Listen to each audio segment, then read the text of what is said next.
ایک عربی کے گھر میں ایک پاکستانی ہاؤس ڈرائیور تھا۔ پاکستانی ہاؤس ڈرائیور بہت کم لوگ رکھتے ہیں کیونکہ پاکستانی کم تنخواہ پہ کام نہیں کرتے۔ عام طور پہ بنگالی یا انڈین لوگ کم تنخواہ پہ کام کر لیتے ہیں۔ اور یہ پاکستانی کی عمر گزری جا رہی تھی۔ اس نے اپنے گھر کی ذمہ داریاں سنبھالی، بہن بھائی کی شادی کرتے کرتے خود اس کی شادی کی عمر گزری جا رہی تھی۔ اس کے دوست احباب اس سے مذاق کرتے، اب تو بال بھی سفید ہونا شروع ہو گئے ہیں، کب شادی کرے گا۔ اسی عربی گھر میں نا ایک نوکرانی کام کرتی تھی جو مراکش کی تھی۔ مراکش، تیونس، الجزائر، مغربی، ان کو کافی ناموں سے بلایا جاتا ہے۔ مراکش کے لوگ بہت ہی خوبصورت گورے چٹے ہوتے ہیں، بالکل انگریزوں کی طرح۔ وہ لڑکی جب بھی گھر میں وہ کھانا بناتی نا تو اس پاکستانی کو بھی دے دیتی۔ گھر میں کوئی فروٹ بچ جاتا، کوئی چاکلیٹ، کوئی بسکٹ وغیرہ، تو پاکستانی کی مطلب ہے گاہے بگاہے مدد کر دیتی تھی۔ اس کو یہ فائدہ ہو گیا پاکستانی کو، اس کو نا کھانا بنانے کی ضرورت نہ پڑتی، جب بھی کھانا بناتی اس کے لیے نکال کے رکھ دیتی۔ اور یہ بھی جب اس کو کبھی بینک جانا ہوتا، پیسے گھر بھیجنے کے لیے اس کو لے کے جاتا، کوئی بازار سے چیز منگانی ہے اس کو لا دیتا۔ دونوں میں اچھا جو سا نا بھائی چارہ چل رہا تھا۔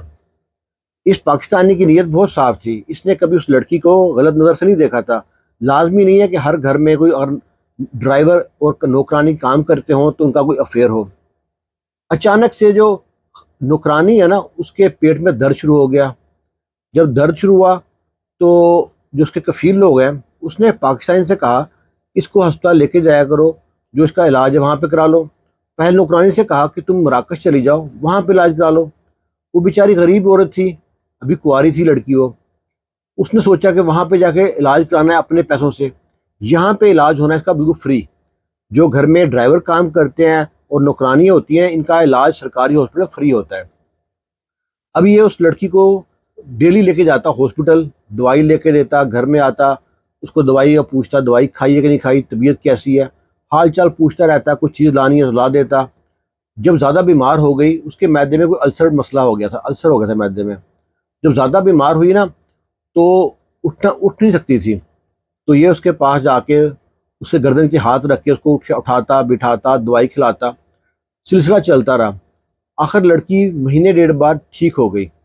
جب لڑکی نے اس پاکستانی کی طرف غور سے دیکھا نا، چاہے یہ رنگ کا کالا ہے لیکن دل اس کا بڑا صاف ہے، دل کا بہت اچھا ہے۔ اس نے میری تیمارداری بہت اچھی طریقے سے کی ہے، جس طرح کوئی اپنے گھر والا کرتا ہے، جیسے کوئی اپنا شوہر کرتا ہے، ایسے میری جو سی نا تیمارداری کی ہے۔ اب یہ سوچتی ہے کہ اس کی عمر گزری جا رہی ہے، شادی نہیں ہو رہی۔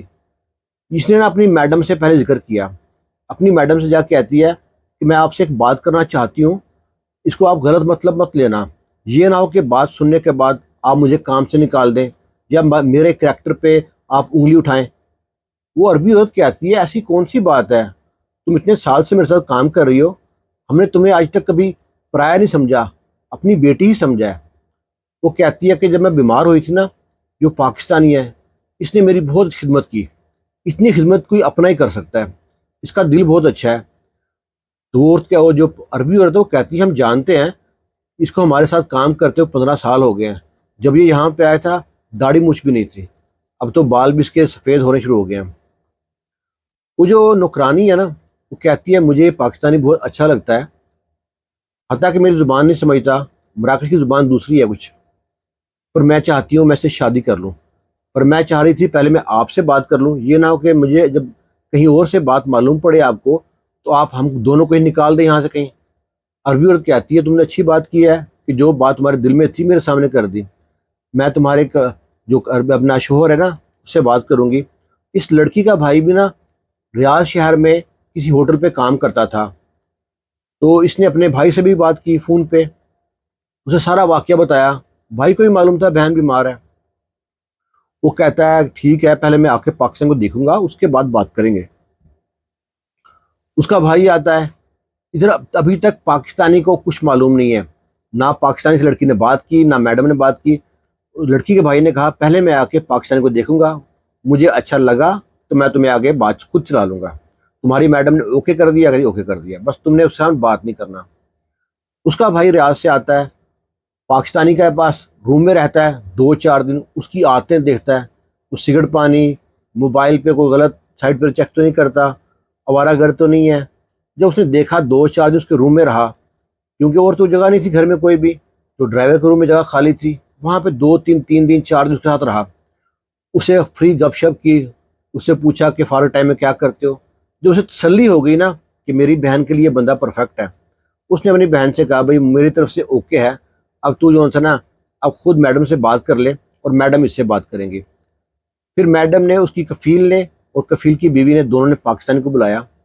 اس سے کہا بھائی ہاں تم اتنی بار چھٹی جاتے ہو، شادی کا کیا پروگرام ہے، کوئی منگنی شگنی ہوئی ہے تمہاری؟ کہتا نہیں، ہر بار چھٹی جاتا ہوں، ماں باپ بتا دیتے ہیں کہ نا ابھی تمہارے چھوٹے بہن بھائی کی شادی کر دیں. ماں باپ بھی شاید لالچ سمجھتے ہیں کہ شاید اس کی شادی کر دی بعد میں مدد نہیں کرے گا، اس لیے میں نے اپنے سارے چھوٹے بہن بھائیوں کی شادی کر دی ہے، اب بس میرا ہی نمبر ہے. اب کہہ رہے ہیں بس گھر کلیئر ہو جائے نا، تم آ جانا، تمہاری شادی کر دیں گے. وہ کہتے ہیں اگر ہم تمہاری شادی یہیں پہ کہیں کر دیں، تو پاکستانی کہتا ہے یہاں پہ میرا کون ہے جاننے والا. پاکستانی کے ذہن میں ابھی تک بات ہی نہیں آئی تھی. وہ کہتے ہیں جو ہماری نوکرانی ہے نا، اس نے ہم سے ذکر کیا تھا جب وہ بیمار تھی نا، تم نے اس کی بہت اچھی دیر تیمارداری کی تھی. وہ کہتی ہے کہ اس سے اچھا شوہر مجھے اور نہیں مل سکتا. وہ پاکستانی کہتا ہے وہ تو اتنی خوبصورت گوری چٹی ہے اور میں رنگ کا کالا. وہ کہتا ہے تو رنگ کا کالا پر دل کا وہ صاف ہے. لڑکا کہتا ہے مجھے تو قبول ہے. تو جی لڑکے نے قبول کہا. لڑکے نے اپنے گھر فون کیا، فون کر کے بتایا اپنے ماں باپ کو کہ میں یہاں پہ شادی کر رہا ہوں. ماں باپ تو اسے سن کر نا جل کے کوئلہ ہو گئے کہ ان کو ایک ہی خطرہ تھا، یہ نہ ہو کہ شادی کے بعد یہ پیسے نہ بھیجے. لڑکا سمجھاتا ہے اپنے ماں باپ کو بہن بھائی کو فکر مت کریں، میری جو بیوی ہے وہ یہیں پر کام کرتی ہے اور میں جو خرچہ پہلے بھیجتا تھا نا ویسے بھیجتا رہوں گا، پریشان مت ہو. اس کے بعد لڑکی کا بھائی وہ اس کو کہتا ہے بھائی حق مہر میں کیا دو گے، کیونکہ یہاں عرب میں نا حق مہر بہت زیادہ چلتا ہے. اس کا ایک کفیل کہتا ہے حق مہر میں جتنی بھی رقم چاہیے وہ میری طرف سے. تو جی حق مہر ادا کرتا ہے، ان کی شادی ہو جاتی ہے. شادی ہوتی ہے، بڑے دونوں بیوی بھی خوش. اس پاکستانی نے کبھی سوچا بھی نہیں تھا کہ اس کی بیوی اتنی خوبصورت ہوگی اور دوسری کنٹری کی ہوگی. وہ تھا جنوبی پنجاب کا پاکستانی، سرائکی تھا. اس نے سوچا تھا کہ وہیں پہ کوئی سرائیکن اس کی بیوی بنے گی، لیکن اس کی قسمت کتنی اچھی چمکی. نیکی کا صلہ نا ہمیشہ ملتا ہے، کبھی جلدی ملتا ہے کبھی دیر سے ملتا ہے، ملتا ضرور ہے. آپ کیا کہتے ہیں ایسے پاکستانی کے بارے میں؟ اب یہ واقعہ، اب جب ہم کہیں نا کسی کے پاس بندے کے پاس بیٹھے تھے، وہ کہتا ہے یار فلاں فلاں بندے کو جانتے ہیں؟ ہم نے کہا شاید نہیں جانتے، یہ اس کے بچے ہیں. اب جب بچے دیکھیں اس پاکستانی کو دیکھیں تو ذہن میں آیا کہ یار وہ تو عجیب سا رنگ کا کالا، یہ بچے بھی وہ انگریزوں کی طرح گورے ہیں.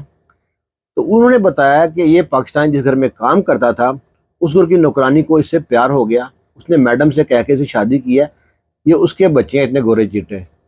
لو جی نسل بدل دی پاکستان نے. خوش رہیں، شاد رہیں، آباد رہیں، دعاؤں میں یاد رکھنا. جمعہ مبارک. اللہ حافظ.